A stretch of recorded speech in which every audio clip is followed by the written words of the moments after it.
আজকে আমাদের চল গোসল করতে যাবি না? চল চলো আজকে গোসল আমাদের করতে যাব। ভাই কিছু বলেন। আরে গোসল করতে যাইতেছি ভাই, পুরাই ন্যাশনাল সুইমিং পুল। সর তুই।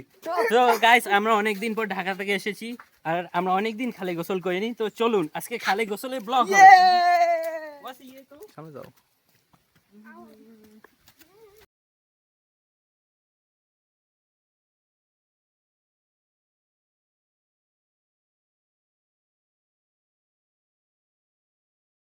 গাইস এই আমাদের সেই কাঙ্ক্ষিত খাল, তো এখানে আমরা আজকে খুব মজা করব। ও খালের পানিটা ভাই সেই এইদিকে মজা করবো অনেক। তো গাইস হ্যাঁ